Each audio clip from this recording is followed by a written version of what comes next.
Okay ji, as far as listening is concern, जैसे आपका paper start होता है, पार्ट 1 सबसे पहला पोर्शन है लिसनिंग का। ठीक है, हर पार्ट में 10 क्वेश्चन आने, उन्होंने बड़ा क्लियरली पर लिखा हुआ है, part 1 questions 1 to 10। Part 1 is always a conversation. इसमें दो लोगों की आवाज सुनाई देगी और आपने सुनते सुनते आंसर पिक करने हैं। आंसर कहाँ पे लिखने हैं, उन्होंने ऑलरेडी हमारे पास ब्लैंक्स दिए हैं। पार्ट 1 में आइल्स के पेपर में काफी अरसे से बाय डिफॉल्ट ब्लैंक्स ही आ रहे हैं, मगर कभी कभी एमसीक्यूज भी आ जाते हैं। ठीक है, इसलिए रेडी रहना है। ये पेपर के अंदर यहाँ पर एक एग्जांपल गिवन है, ये अब नहीं आती है। ठीक है, अब पेपर के अंदर स्ट्रेट अवे वो क्वेश्चन से स्टार्ट करते हैं, यहाँ से स्टार्ट करेंगे। ठीक है, टॉपिक वो जरूर देते हैं। यहाँ पे लिखा हुआ है जी, west bay hotel, details of a job. अगर आप इस कंटेंट को पढ़ेंगे तो यहाँ पर बेसिकली जॉब की डिटेल्स है। So one person is giving the information regarding the job and the other person is receiving the information regarding the job. जहां जहां पे आपके नंबर्स आते हैं, these are the questions, ये स्टेटमेंट का पार्ट नहीं होते। so kindly please note, ये आपके क्वेश्चंस हैं। ठीक है, पूरा का पूरा टेस्ट सीक्वेंस में चलता है, इसलिए तरतीब में आंसर्स आने, और टेप एक ही दफा चलेगी, नो पॉजिंग, नो रिपीटिंग। और टेप आपके कंट्रोल में नहीं होती, ये एग्जामिनर कंट्रोल्ड पोर्शन है।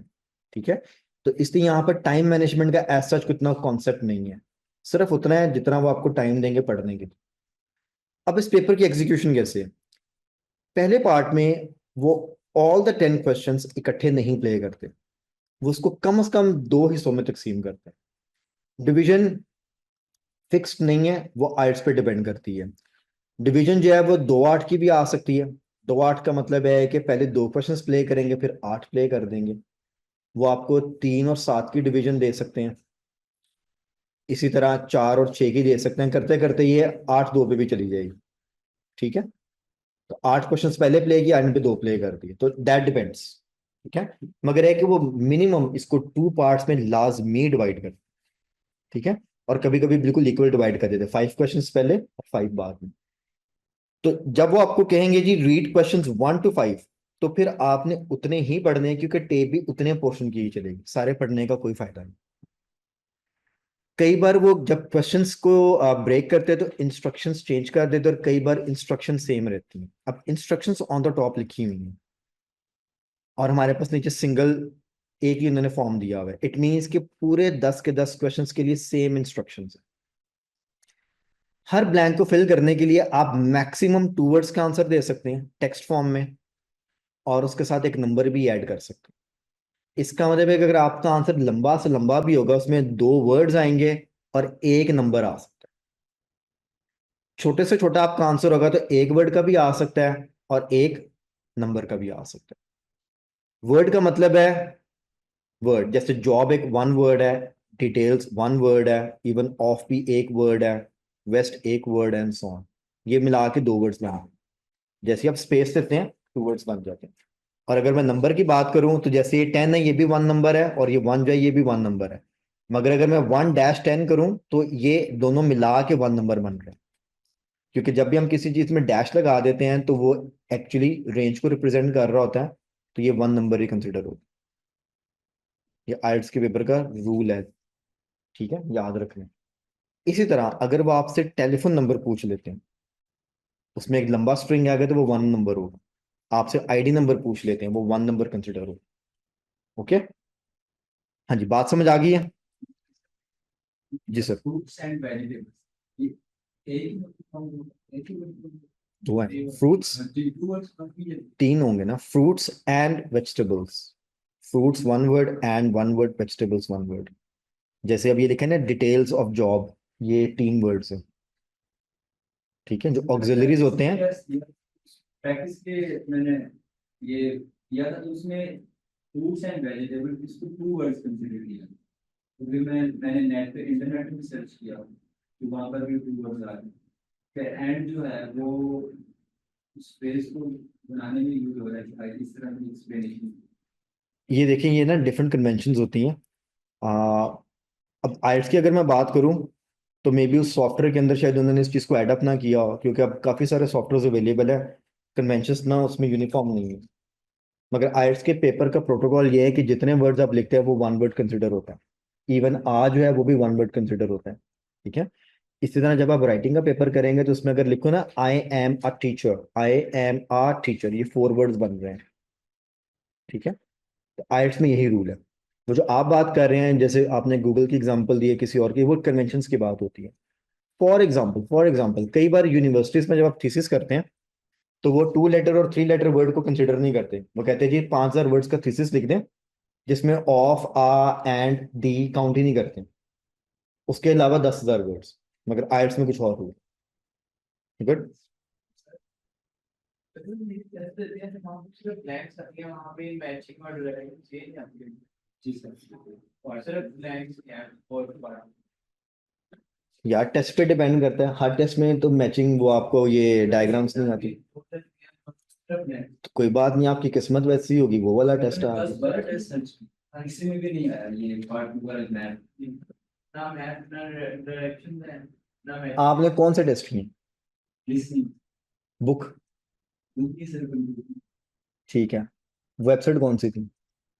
वेबसाइट सर आईपीपी इस तरह की। आपने कहाँ से की? ठीक है। आपकी कैम्ब्रिज की जितनी बुक्स है ना लेटेस्ट वाली, 16, 17, 18, 19, उनमें मेरे ख्याल है तीनों बुक्स को मिला के शायद एक डायग्राम आई हुई है, ठीक है। सो हमने आपको ये जो बुक बना के नहीं, जो बुक हम आपको दे रहे हैं, हमने बहुत सारी बुक्स को कंबाइन किया हुआ है।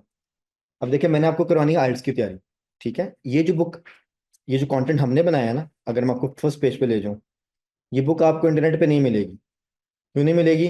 क्योंकि हमने इसको खुद कंपाइल किया, सब टीचर्स ने मिलकर। इसमें आइल्स की टोटल वैरायटी ऐड की हुई है हर एंगल से, कि आप जब पेपर में जाए कोई क्वेश्चन आ जाए आप उसको टैकल कर सकें, ठीक है। हर टेस्ट में हर तरह का क्वेश्चन नहीं होता, वो बाय डिफॉल्ट आपने जो टेस्ट किया उसमें नहीं आया। गुड। ठीक है। इसलिए अगर आप ये जो बुक हमने आपको दी अच्छे से प्रिपेयर कर लें तो मेरा ख्याल है आइल्स का सारा कंटेंट कवर। रीडिंग में भी सारी ब्लैंक्स। आहो भाजी यही गल सुना रहे हैं वहां असि ऐसे की that's why we have covered it, ठीक है। कोई बात नहीं, अच्छी बात है अगर ब्लैंक ज्यादा आ रहे हैं तो। ओके जी, फाइनल चीज और फिर हम इसके टेप को प्ले करते हैं। I am just gonna go over the keywords with you. Keywords are very much important to get the correct answer. अब जब वो आपको टाइम देंगे जी रीड द क्वेश्चंस, चाहे वो आपको 3 सवाल पढ़ने के लिए कह रहे हैं, 4, 5, 6 जितने भी हैं, आपने उस टाइम में जितने क्वेश्चंस उन्होंने किया वो सारे पढ़ने हैं, और जो वर्ड्स यहाँ पे लिखे उसको अंडरलाइन करना है। कंप्यूटर बेस्ड पेपर के अंदर आपके पास हाईलाइट की ऑप्शन अवेलेबल है, हाईलाइट कर लें, ठीक है। और इसको आदत बनाएं क्योंकि ये हेल्प आउट करता है आपको आंसर सीख करने के अंदर। जैसे लिखा है जी वैकेंसीज फॉर। अच्छा, वैकेंसीज वर्ड का क्या समझ आता है आपको, इसका क्या मतलब होता है? फॉर इनफ, बिल्कुल। तो यहाँ पे एक्सपेक्टेड आंसर क्या हो सकता है? ऑलराइट, आपने वर्ड यूज किया डेजिग्नेशन, ठीक है। मैं यहाँ पे साथ टाइटल का टी लिख देता हूँ। इसका मतलब है कि क्वेश्चन नंबर 1 में मोस्ट एक्सपेक्टेड आंसर टाइटल है। जो भी जॉब अवेलेबल है उसका कोई ना कोई टाइटल तो होगा ना, या डेजिग्नेशन होगी। तो अगर आप कहीं कॉल करते हैं और आपने ऐड देखी है तो फिर तो आपको ऑलरेडी पता है कि किस जॉब के लिए आप कर रहे हैं। या अगर आप वैसे कॉल करके पूछते हैं तो यार कोई जॉब अवेलेबल है, तो हो सकता है आपको आगे से कि जी हाँ हमारे पास वैकेंसीज हैं इस टाइटल के लिए या इस रोल के लिए। गुड। डेजिग्नेशन कर लें, रोल कर लें, टाइटल कर लें, ये कीवर्ड आपको ऑटोमेटिकली आइडिया दे रहा है कि यहाँ पर टाइटल आने वाला है, ठीक है। अब जो भी आपकी जॉब है वो शिफ्ट्स में, इसका नहीं क्योंकि फिक्स्ड नहीं है। जब भी शिफ्ट्स का मतलब आता है तो मोस्टली मॉर्निंग एंड इवनिंग या डे और नाइट शिफ्ट दो ही चलती हैं आमतौर पर। गुड। उसके बाद आगे जी कैन चूज योर, इस फ्रेज का क्या मतलब है? मर्जी है, ठीक है। इसका मतलब कि जो भी जॉब करने आएगा उसके पास ऑप्शन अवेलेबल है, ठीक है। ब्लैंक डाला यहाँ पे। अब ब्लैंक से पहले और ब्लैंक के बाद जितने वर्ड्स होते हैं सारे इंपॉर्टेंट होते हैं। यहाँ पर आंसर वही फिट होगा जिसके अंदर आप चॉइस तो कर सकते हैं, मगर वो क्या होना चाहिए? Must be the same each week. और मस्ट का क्या मतलब होता है? लाजमी, मैंडेटरी है, ठीक है। आप चॉइस ले सकते हैं मगर उस चॉइस पे आगे एक कंडीशन लगी हुई है कि वो हर हफ्ते सेम होनी चाहिए। जब तक ये दोनों बातें मैच नहीं ना होगी, चूज वाली और ये सेम वाली, तब तक आपको आंसर नहीं मिलेगा बीच में। सो बी वेरी केयरफुल। पे का रेट क्या है जी आपका पर आवर का? £5.50। अच्छा, आइल्स के पेपर में ना वो आमतौर पे डिवीजन ऐसे ही करते हैं, आपने एक चीज नोट करनी है। एक वो लिखेंगे ये वाला वर्ड और एक लिखेंगे ये वाला फिगर। इनकी जो प्रोनाउंसिएशन है ना वो ऑलमोस्ट ऑलमोस्ट सेम हो जाती है। 15, 50। अब अगर आप इसको ध्यान से सुनेंगे तो 15, 14, 13, 50, 40, 30, टी और टीन की आवाज आती है। B very careful. अगर आपसे कोई ऐसा फिगर वो पुटअप करवा रहे हैं जिसकी वैल्यू 15 या 50 है, तो ये अगर ध्यान से ना सुना तो 100% मिस्टेक है। टीन और टी की साउंड आती है। So be very careful. During practice ये साउंड्स आपने अच्छे से पिक करनी है। अब ये इवन दो ये हमारा आंसर नहीं है, मगर जब ये बोलेंगे तो मेक श्योर कि आप इसको बहुत ध्यान से सुने उसने कैसे बोला है इसको। अच्छा जी, पे में उन्होंने ये तो बता दिया पैसे कितने मिलेंगे, और क्या लिखा है जी इंक्लूडिंग आ? क्या आंसर आ सकते हैं आप?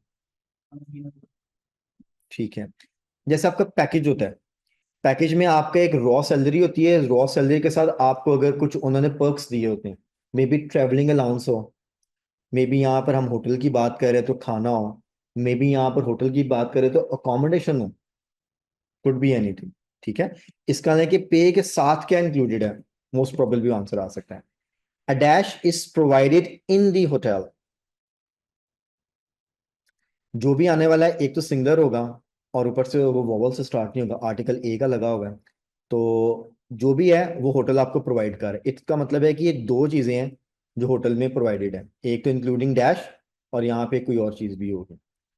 आपके जो हफ्ते की सैलरी बनेगी वो £231 बनेगी। और फिर आगे ड्रेस कोड की बात आ गई। Dress a white shirt and dash trousers. क्या आंसर हो सकता है? चलो, वेरी गुड। ठीक है, क्योंकि शर्ट और ट्राउजर्स बता दिया तो शर्ट का कलर है तो यहाँ पे, और ये दोनों चीजें जो सप्लाइड नहीं है। अ डैश सप्लाइड, यहाँ पे क्या आंसर हो सकता है? ओके। ये कंफर्म है कि कोई वेरिएबल होगा? क्यों, आपको कैसे पता है कि वेरिएबल होगा? How come? और कोई रीजन दे। नजर आ रहा है, प्रेजेंटेशन बता रही है आप। ड्रेस कोड की बात, ड्रेस कोड की बात। मुझे कैसे पता चलेगा ड्रेस कोड का ही बुलेट है? प्रेजेंटेशन से देख के बताएं, नजर आ रहा है। और उसके बाद इंडेंट का वर्ड सुना है? इंडेंट। स्पेस। इंडेंट का मतलब होता है जगह छोड़ के लिखना। आपके सारे बुलेट सीक्वेंस में आ रहे हैं, ये वाहिद बुलेट है जो इंडेंटेड है। जब भी कोई इंडेंट बुलेट आता है तो वो पहले वाले बुलेट का सब बुलेट होता है। अब अगर आप मुझे कहना ये ड्रेस का ही बुलेट है तो अब मैं आपकी बात से एग्री हूँ। एमी तुक्के चुक्के नहीं लाने आगे, ठीक है? कि सप्लाइड लिखा है तो अभी चलो ड्रेस ही होएगा, ठीक है? तो ये ड्रेस का ही है, तो ड्रेस में आपको ये कपड़ों का बता दिया, कुछ और भी आपको ऐड करवा रहे हैं, क्या है डेफिनेटली वो हम सुनेंगे, मगर जो भी है वो सप्लाइड है। हाँ, शूज आपने बोला तो जैकेट कुछ भी हो सकता है, ठीक है? स्टार्टिंग डेट, अब यहाँ पर डेफिनेटली डेट आने वाली है। अब डेट आइल्स के पेपर में दो तरह से बताते हैं। एक वो उनका स्टाइल है बताने का, डे, और साथ इसके मंथ ऐड कर देते हैं, ठीक है? और एक उनका तरीका बताने का नंबर में। आज का डेट है, ठीक है? अगर मुझे सिर्फ डे और मंथ बता दें तो फिर डेट आएगी 5 मई, वो ईयर नहीं बताएंगे, ठीक है? अगर तो ऐसे बोलेंगे तो आपने डे को नंबर में लिखना है और मंथ को टेक्स्ट में लिखना है। आप इंस्ट्रक्शंस के मुताबिक आंसर आ जाएगा, टेक्स्ट और नंबर। गुड, ठीक है। वैसे अगर आप FIFTH लिख दें और मे लिख दें तो आंसर फिर भी एक्सेप्टेबल है क्योंकि दोनों टेक्स्ट में आ जाए। Making sense? ठीक है। अगर वो के जी 5 मई, ये फिर 5 आ जाएगा, 2025। फिर आपको नंबर में लिखना पड़ेगा। ठीक है, तो यहाँ तो वो नंबर में डेट देंगे, यहाँ वो सिर्फ डे और मंथ बताते हैं। डे और मंथ आ जाएगा तो फिर वैसे लिखना है, और अगर नंबर में देंगे तो फिर नंबर में लिख देना है। डैश लगा दिया, स्लैश लगा दिया, इससे कोई फर्क नहीं पड़ता, दोनों स्टाइल के। Alright ji, verb ji sir. एक ही नंबर पर हाँ जी, एक ही नंबर बनेगा, date is always one number. Question number 8, call जेन डैश। क्या यहाँ पे एक्सपेक्टेड आंसर? टाइटल तुमका लिखा हुआ है सर्विस मैनेजर, 8 में क्या आंसर आ सकते हैं? यहाँ पे नेम ही आएगा, ठीक है। यहाँ पर जो है वो आपको बता रहे हैं कि इस शख्स का पूरा नाम क्या, जो कि सर्विस मैनेजर है। एक ना उन्होंने लिखा है, सेकंड नेम या सरनेम आपने पुट अप करना है। बिफोर डैश, इसका मतलब है कि यहाँ पे अगेन टाइम आने वाला है। टाइम अगेन आइल्स के पेपर में दो तरह से देते हैं। यहाँ तो वो टाइम बता देंगे 4:30, 5:30, 6:30 AM PM and all that.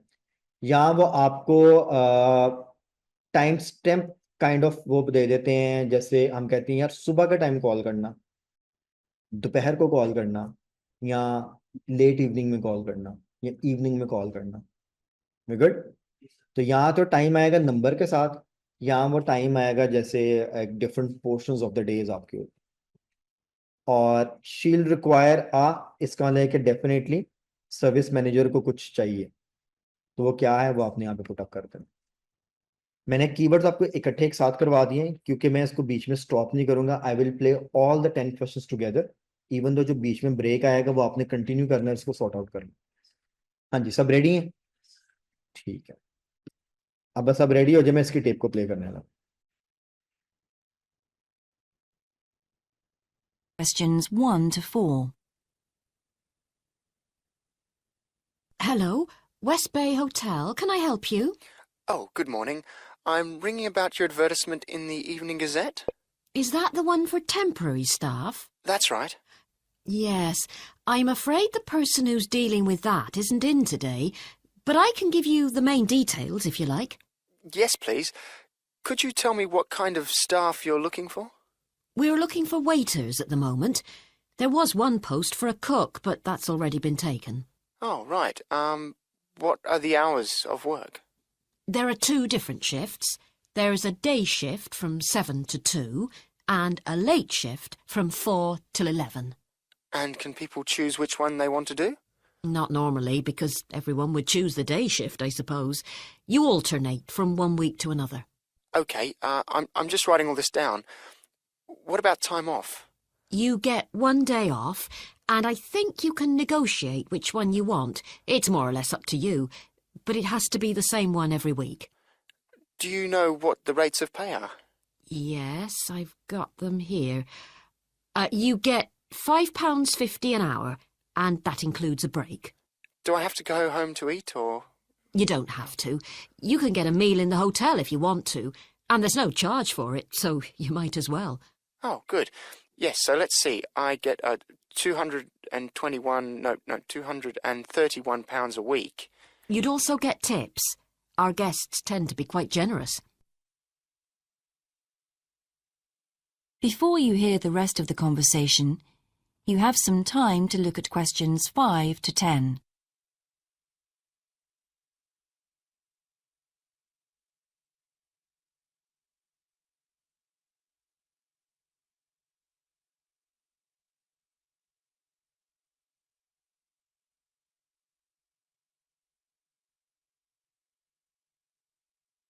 Now listen and answer questions 5 to 10.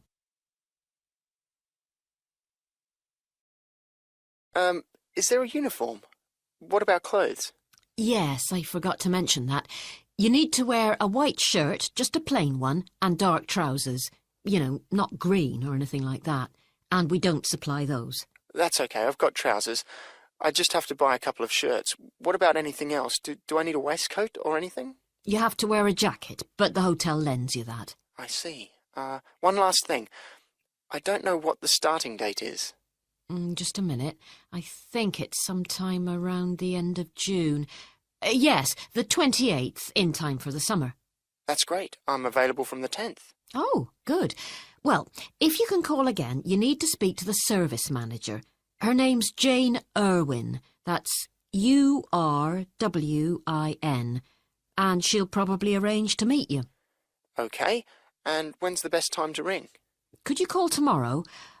She usually starts checking the rooms at midday, so before then if you can, so she'll have more time to chat. I'll just give you her number because she's got a direct line. Thanks. It's 832-009. 823-009. No, 832. Oh, okay. Yes, I'll do that. And by the way, she will ask you for a reference, so you might like to be thinking about that. You know, just someone who knows you and can vouch for you. Yes, no problem. Well, thanks very much for your help. You're welcome. Bye. Bye. That is the end of part 1. You now have 1 minute to check your answers to part 1. You can go 30 seconds. Part 2. ठहर जा भाई. You got 30 seconds. You can check your answers. ठीक है? फिर spelling check करने हैं, answers rewrite करने हैं, check कर लें.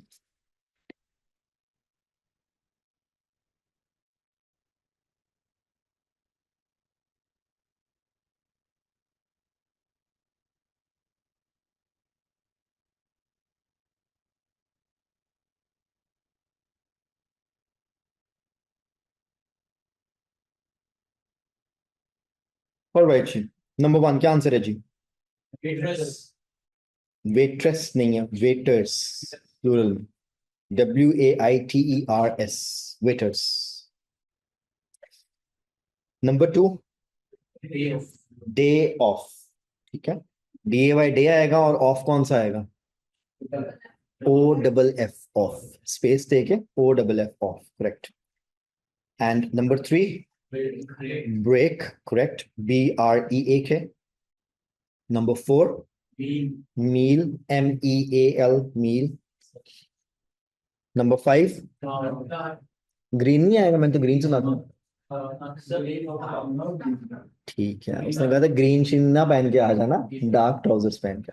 ठीक हो, dark DRK. Number 6 jacket. Correct. Number 7 28 जून. वो जो साथ TH और ST लगाते हैं ना, उससे कोई फर्क नहीं पड़ता. ठीक है? हाँ जी, जून लिखना है सर जी, क्योंकि खाली 28 तो मुश्किल हो जाएगा, वो तो हर महीने में आ रही है. तो 28 जून. तो उसने ईयर नहीं बोला, उसने डे और मंथ दिया हमें. हाँ, तो डेट ये हमने लास्ट टाइम भी कहते हैं, डेट वो जैसे भी बोले हैं आपने फिर उसको लिखना है, जैसे 28 जून इस नंबर के आप लिख लेंगे. अच्छा जी. Number 8 Arvind URWIN. तो ये आर्ट्स के पेपर का अगेन एक टिपिकल क्वेश्चन है. किसी एक क्वेश्चन में वो स्पेल आउट करते हैं, चाहे जगह का नाम हो, किसी शख्स का नाम हो, तो वो आपने सुना, मगर है कि स्पेल आउट एक दफा करते हैं. Listen carefully. Number 9 mid day. ये वन वर्ड है, मिड डे. ठीक है? MIDDAY. या अगर आप इसमें डैश पे लगा देंगे तो ओके है. And number 10 reference. सिंगुलर में है, REFERENC रेफरेंस. हाँ जी, आर वी गुड? किसी क्वेश्चन पे आपको थोड़ा सा डाउट है, कुछ सुनना है, तो इसको भी क्लियर कर लें ताकि कल हम इसके अगले वाले टॉपिक पे चले जाएं.